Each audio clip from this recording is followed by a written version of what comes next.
Magandang araw mga boss, dito na tayo sa part 2 na kung makikita nyo itong magnetic coil ng compressor bago na yan dahil nga yung bearing yan bumigay at pati itong alternator niya mga boss bago na rin yan kung makikita nyo dahil nga sa yung dating nakalagay dyan na alternator hindi na siya nagkarga at nang binuksan nga nitong kabrother ko na electrician puro hinang na rin dahil nga sa na-repair na kaya na-recommend ko kay customer na palitan na lang ng bago itong alternator.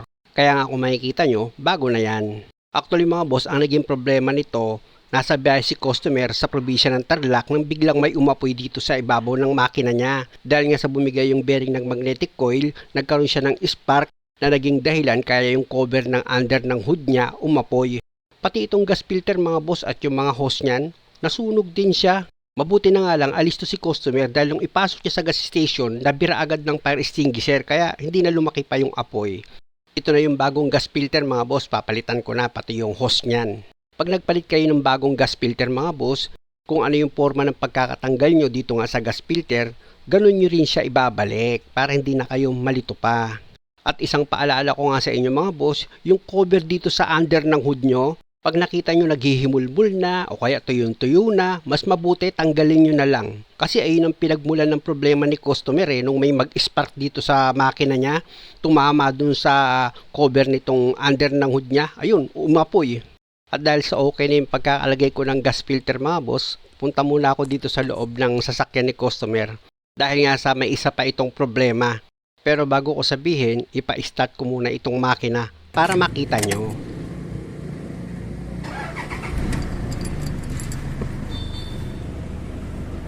Kakambyo ko yan mga boss at kung makikita nyo, hindi ko siya maikambyo. Ayan hindi ko siya maikambyo Kahit pa nakadiin na ako sa brake pedal niya, talagang hindi ko siya maikambyo. Pero pag pipindutin ko itong button niya mga boss, yan yung tinuturo ng daliri ko, maikakambyo ko yan. Ayan mga boss, pipindutin ng daliri ko. Ayan. Tapos may kakambyo ko na yan. Ayan, diba?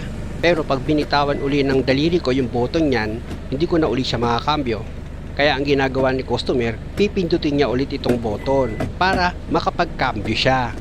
Pag nangyari sa inyo yung ganyan mga boss, punta kayo sa fuse box niya. Dito lang naman yung nakapesto sa baba ng manibela. Pero switch off ko muna itong makina. Tapos punta ka na ngayon dito sa baba ng manibela mo. Ayan, may cover yan mga boss. Ayan, hihilahin nyo lang naman yan. Ayan Altakin nyo lang siya. Tapos ito na ngayon yung fuse box niya. Gamit ka ng puller mo para dito sa fuse. Bali yung posisyon ng fuse dyan mga boss, mula sa baba, pangalawa lang siya. Tapos gamit niya itong puller ng fuse, hilahin mo lang yan mga boss after mo siyang maipit. Ayan na, tanggal ko na yung fuse. At ito nga mga boss, nang makita ko, putol nga itong fuse na nakalagay. Pag ganyan mga boss, palitan nyo lang. Siyempre dapat same ampere. At sa paglagay naman nitong fuse dito sa box niya, kung saan nyo yan hinugot, siyempre doon nyo siya ibabalik. At pag okay na yung pagkakalapat nyo ng fuse, pwede nyo na ngayon pa-start itong makina. Tapos, pwede ko na ngayon isubok yan para ikambyo. O kung makikita nyo mga boss, di ba? Okay na itong sasakyan ni customer na ikakambyo ko na. Kaya kung ganitong klase yung sasakyan nyo, tapos 2008 model, ganito lang yung gawin nyo mga boss para hindi kayo napapagastos ng malaki. At dahil sa okay na ito mga boss, pwede ko na ngayon ilagay itong cover niya. May guide naman yan mga boss, itapat nyo lang sa guide itong cover niya, tsaka nyo idiin. Di ba? Okay na siya. Pwede na ngayon ulit ako bumalik dito sa harapan ng makina para maipakita ko sa inyo yung connection ng hose ng gas filter niya or MAP sensor vacuum filter. Yung nasa ilalim na hose nitong gas filter, nakakonect dito yan sa intake manifold. At yung sa taas na hose naman, nakakonect naman yan dito sa MAP sensor. Ayan mga boss, yung hinahawakan ng kamay ko. Kaya nga kung ganitong klase yung sasakyan nyo at kayo magpapalit ng gas filter, kayang-kaya nyo yan mga boss. At dito naman sa compressor niya mga boss, kung makikita nyo, kinakargahan na yan ng freon. Dahil nga sa nagkaroon din ito ng problema sa paglamig ng aircon niya. Dahil sa okay na kami dyan, dito naman kami ngayon sa hose ng wiper washer niya. Kasi nga mga boss, pati yan nasunog. Bumili na ako niyan. Oo. Tingnan mo, pwede putulin natin hanggang doon sa dulo. Baka may singaw doon ayun Ha? Baka may singaw. Tanggal tayo nito. Ano yan? Wala ba? Ayan. Sigurado ka ha? Sisirit naman niya pag may putol. Ayan ang katwiran, the best. Huli mo na yan. Maraming gunting talaga. Si-service ka, wala kang ano. Parang hindi ka siya. Saksak mo na. Ang ganda nito ah. Ito, ang ganda nito. Ang ganda nito oh. Yes. Original. Hindi, pwede yan tol. Tinatamad ka lang. Mabalik, hindi, hahanap ako iba. Sige, subukan. Ako susubo ka.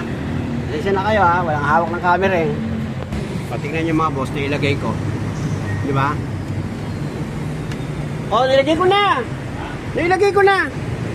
Maganda to eh oh. Tigas. Hydraulic talaga yan eh. Oo, oh, ang ganda nito tol, maganda. Mas maganda to. Baka hydraulic yan eh. Oo. Pero ikabit. Nung naglalagay, tinatamad eh. O, puputulin mo rin yan, tapos duduktungan mo ngayon. Ito na, nakabili na ako. Ayan o. Ang daming hinahanap itong gumagawa. Oo. Ito na ako, nakabili na nga eh. Puputulin dito. Siyempre naman. Divider yan eh, para doon sa isang butas ng ano, washer. Oo. O, yan, malambot na yan ha. Baka mahirapan ka pa.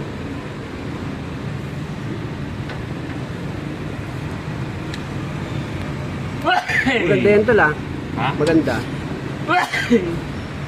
Sa hangin to bro, ng glitter. Tibay talaga to. Iba yan.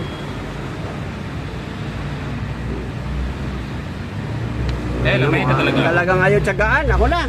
May na talaga ako. Ang camera, hindi ka pwedeng ano. Sama, ito to. Dalawa ko. Ayan. Dapat dito ano eh, yung medyo huwag mo siya panggigilan. Para bang niroromansa mo lang dahan-dahan. Ayan o. Ito, mga ganyan. Yan. O, diba? Talpak na. Kabila. Okay.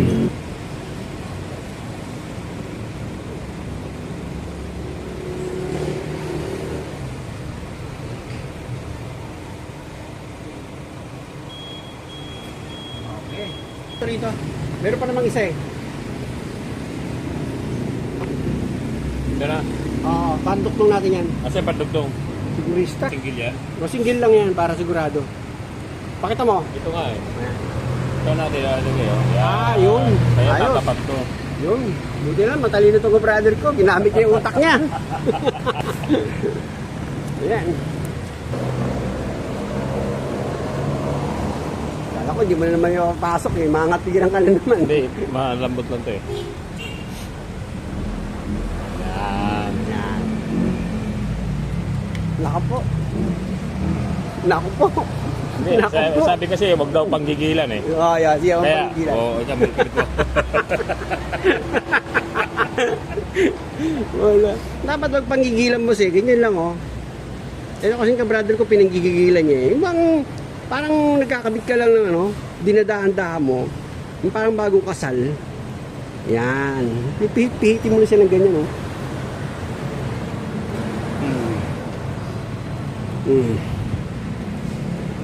Yan. Oo. Pag binigla mo kasi ano eh, nasasaktan eh. Aray. Aaray eh. O, ayan. Yun. Yung pala yung katwiran nun. Tingnan nyo, oh. Yun, oh. Kaya pala itinapat niya. Ayan. May kapitan nga naman. Okay. Alam ko na kasunod niyan. Ako na maglalagay. Oo. Magandang klase kasi itong hose. Kaya yan yung ipinilit ko na ilagay dito sa wiper washer niya. Kahit mainitan kasi yan, hindi yan basta-basta masisira. Ito nga mga boss, nang umupo yung cover niya na nakalagay dito sa ilalim ng hood, nasunog itong linya ng hose ng wiper washer niya. E como yung cover nga na nakalagay dito sa ilalim ng hood, ayan yung tinuro ng daliri ko, ayan nakalagay dyan, nakalaylay na siya, tapos ano, tuyo-tuyo na at madali na siyang umapoy. Dahil nga sa bumigay itong bearing dito nga sa magnetic coil, nagkaroon siya na ngayon ng spark. E nakalaylay nga yung cover na nakalagay dito sa hood, umapoy na nga siya. Kaya ayan na ngayon yung mga nasunog dito sa engine cover niya. Mabuti na nga lang na itabi niya sa gas station, kaya napagtulungan doon na birahin ng fire extinguisher. Pati nga itong cup ng ATF ng fluid reservoir niya, kita nyo naman, nasunog din. Kaya lang, gusto na atang i-regar itong sasakyan niya tumawag sa akin. Siyempre malaking gastusan yun pag ni-reker mga boss.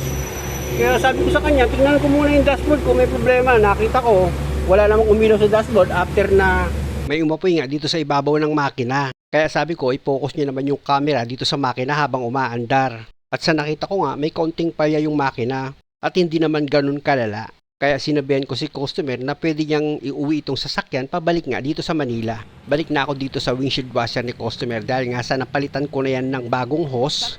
Pa-start ko na itong makina para masubukan ko na itong windshield washer niya.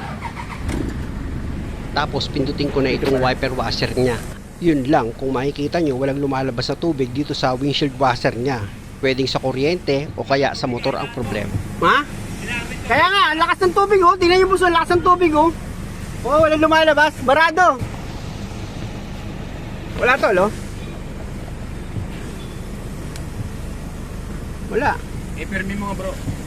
Oh, tingnan mo yung mga motor pala. Pwede kasi ang problema nito dito na sa windshield washer motor. Pero bago yun, pinacheck ko muna itong wiring niya. Motor? Paktay, sira pa ata yung motor. At nang ma-check up nga yung wiring nitong motor, meron naman lumalabas na kuryente kaya lang yung motor ayaw nang gumana. At ito pa yung isang concern ni customer. May mga time umiilaw daw itong check engine niya. Ayan umiilaw na siya ngayon. Kaya i-scan ko pa yan. Pansamantala mga boss, unahin ko munang gawin yung windshield washer motor niya. Ilifted ko ito dahil nga sa yung location ng windshield washer motor niya, nasa ilalim ng windshield washer tank. Kaya kailangan nakaangat itong sasakyan para hindi mahirapan magkalas nga nitong motor ng windshield washer niya. Ang hindi ko alam dito mga boss kung function ba itong motor ng windshield washer niya before ko gawin yan. Kaya kinukontak ko muna si customer dahil nga sa hindi kasali yan sa naging usapan namin. Ang alam ko kasi nasunog lang yung hose nito kaya hindi na gumana itong windshield washer niya. Pero itong check engine, nabanggit niya sa akin yan mga boss na bigla nga daw lumalabas itong check engine dito sa dashboard niya. Tapos nawawala nga rin daw. Pero bago problemahin itong check engine, dito muna ako sa wiper motor niya na dapat nga mapagana ko itong wiper washer. Muli mga boss, dahil nga sa mahaba itong video, pasensya muna kayo. Pakiabangan na lang ito sa last part. At kung okay lang naman sa inyo, pasubscribe naman itong channel ko. Maraming salamat!